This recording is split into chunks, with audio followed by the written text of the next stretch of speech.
Hello friend, in our previous class we have discussed about supply and how supply is defined under CGST Act.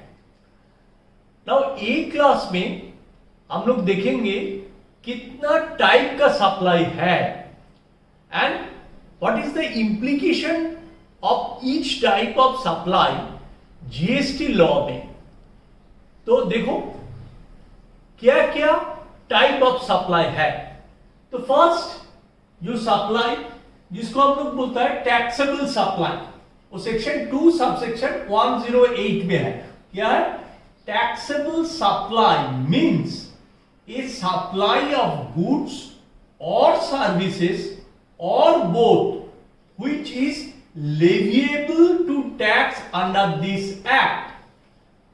सो इसका मतलब है जो supply of goods और service और both जिसका ऊपर ए सीजीएसटी एक्ट और आईजीएसटी एक्ट का हिसाब से टैक्स लागू होगा उसको ही हम लोग टैक्सेबल सप्लाई बोलेंगे। तो पहले हम लोग बोला जो कौन कौन सप्लाई हो रहा है वो सेक्शन 7 में बोला ना। अभी ये जो सेक्शन 2 सबसेक्शन 108 बोला वो सप्लाई का अंदर कौन सा सप्लाई का ऊपर जीएसटी एक्ट का हिसाब से टैक्स लागू होगा। अगर होगा तो उनको हम लोग टैक्सेबल सप्लाई बोलेंगे, अगर नहीं होगा तो क्या बोलेंगे? तो सेक्शन 2 सबसेक्शन 78 बोला नॉन टैक्सेबल सप्लाई। वो क्या है? Non taxable supply means a supply of goods or services or both which is not leviable to tax under this act or under the integrated goods and service tax act which is the IGST act. That means ये भी supply है as per section 7।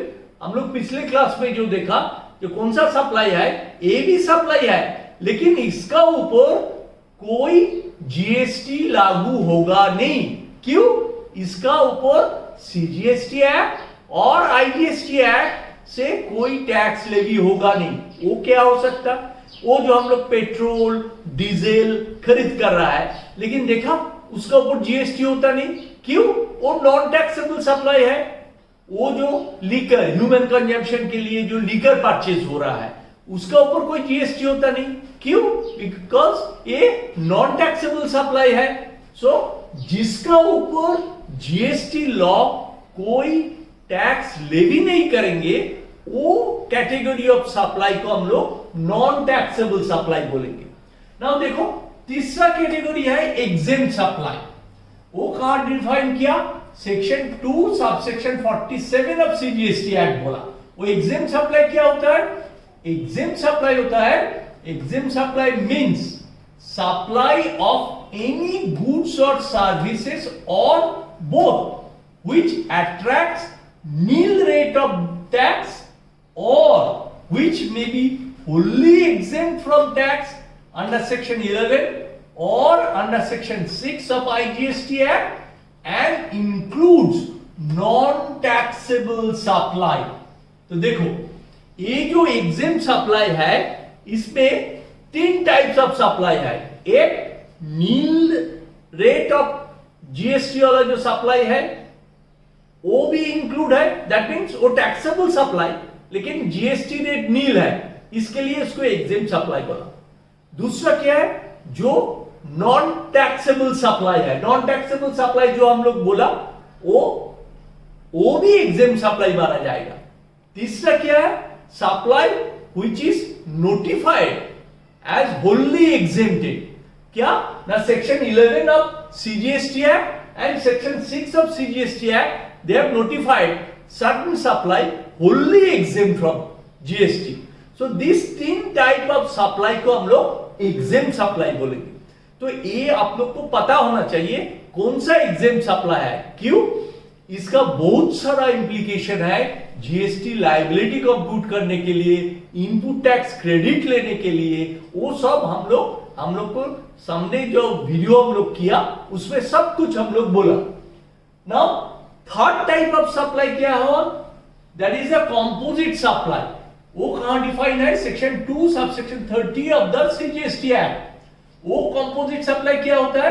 Composite supply means a supply made by a taxable person to a recipient consisting of two or more taxable supply of goods or services or both or any combination thereof which are naturally bundled and supplies in conjunction with each other in the ordinary course of business, one of which is a principal supply.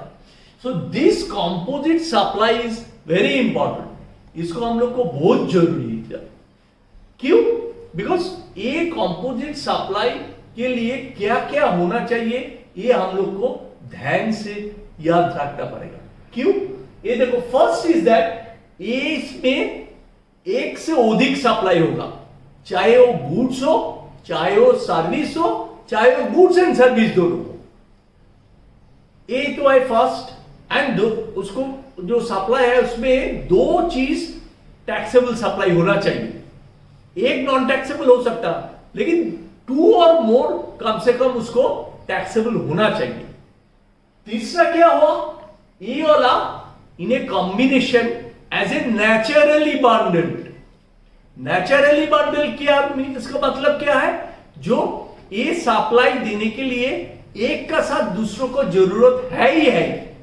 जैसे हम लोग बोलते ना, तेरे बिना मैं जी नहीं सकता, ऐसे है। दो प्रोडक्ट है, गुड्स, चाहे गुड्स हो, चाहे सर्विस हो, चाहे गुड्स एंड सर्विस हो, ये दोनों का एक साथ होना जरूरी है, तब सप्लाई हो सकता। जैसे एक एग्जांपल देने से आपको क्लियर होगा। मान लो मैं कोई गुड्स का ऑर्डर दिया, तो बोला ये गुड्स फैक्ट्री से मेरा गोडाउन में सप्लाई देना पड़ेगा। तो ये गुड्स फैक्ट्री से आने के लिए क्या चाहिए? उसको ट्रांसपोर्ट देना पड़ेगा, उसको इंश्योरेंस देना पड़ेगा, प्लस गुड्स आएगा। तो तीनों चीज सप्लाई हो रहा है एक साथ, goods, transport service, insurance service. दो सर्विस, एक गुड्स, तीनों ही मेरे को चाहिए साथ साथ, अदरवाइज वो गुड्स मेरा गोडाउन में आएगा ही नहीं। तो इसके लिए ये सप्लाई को हम लोग कंपोजिट सप्लाई बोलेंगे। और क्या हुआ? ये कंपोजिट सप्लाई में एक सप्लाई प्रिंसिपल सप्लाई होगा। ये हम लोग को निर्णय करना पड़ेगा कौन सा सप्लाई प्रिंसिपल सप्लाई होगा। वो कैसे पता चलेगा? वो ओनली जो हम लोग को जो कॉन्ट्रैक्ट होता है ना, वो कॉन्ट्रैक्ट से मेरे को पता करना पड़ेगा ये सप्लाई में कौन सा सप्लाई प्रिंसिपल सप्लाई है। चाहे जो एग्जांपल दिया, जो मैं एक गुड्स खरीद करने के लिए ऑर्डर प्लेस किया फैक्ट्री में, तो फैक्ट्री को बोला जो मेरा गोडाउन में तो गुड्स डिलीवरी दो। तो गुड्स डिलीवरी के लिए वो मेरे को इनवॉइस दिया। इनवॉइस पे देखा जो गुड्स का कीमत इतना है, फ्रेट चार्जेस इतना है, इंश्योरेंस चार्जेस इतना है, टोटल बिल इतना है। तो इसमें मेरे को लिए प्रिंसिपल क्या है? मैं किसके लिए ऑर्डर दिया? मैं ऑर्डर दिया गुड्स के लिए, तो गुड्स मेरे को देने के लिए बाकी उनको देना ही पड़ा, तो प्रिंसिपल सप्लाई हो गया गुड्स। तो कैसे पता चलेगा ना? वो उसको गुड्स देखने का बाद। तो ये प्रिंसिपल सप्लाई का क्या इंपॉर्टेंस है ना? सेक्शन 8 बोला tax liability of composite supply. तो हाउ द कंपोजिट सप्लाई में टैक्स लायबिलिटी आता है? सेक्शन 8 बोला ए कंपोजिट सप्लाई कंप्राइजिंग 2 और more supplies, one of which is a principal supply, shall be treated as supply of such principal supply। तो ये जो principal supply है उसका हिसाब से उनका ऊपर पूरा जीएसटी लायबिलिटी आएगा, बाकी सब जीएसटी लॉ आ जाएगा। नेक्स्ट है mix supply. Now mix supply क्या है? वो डिफाइन किया सेक्शन 2 सेक्शन 74 में। वो मिक्स सप्लाई मींस 2 और मोर इंडिविजुअल सप्लाई। देखो ये इंडिविजुअल सप्लाई है, कंपोजिट में 2 और मोर टैक्सेबल सप्लाई बोला, बट ये इंडिविजुअल सप्लाई, दैट मींस ये टैक्सेबल नॉन टैक्सेबल दोनों भी हो सकता। of goods or services or any combination thereof made in conjunction with each other by a taxable person for a single price. तो composite के लिए single price होना चाहिए, मिक्स के लिए सिंगल प्राइस होना चाहिए, कंपोजिट के लिए सिंगल प्राइस का कोई जरूरत नहीं है. Where such supply does not constitute a composite supply. So that means mixed supply होने के लिए वो composite supply होगा नहीं. तो इसको एक एग्जांपल दे रहा है. आप लोग जो दिवाली में शॉपिंग में गया तो दुकान में क्या है, एक गिफ्ट बॉक्स मांगा, तो गिफ्ट बॉक्स के अंदर क्या है, उसके अंदर चॉकलेट भी है, स्वीट भी है, ड्राई फ्रूट भी है. तो तीनों अलग अलग चीज है. तो ये तीनों अलग अलग चीज के लिए वो एक ही प्राइस चार्ज कर रहा है. लेकिन ये जो तीनों अलग अलग चीज के लिए एक ही प्राइस दिया है, ये कंपोजिट सप्लाई नहीं है. क्यों?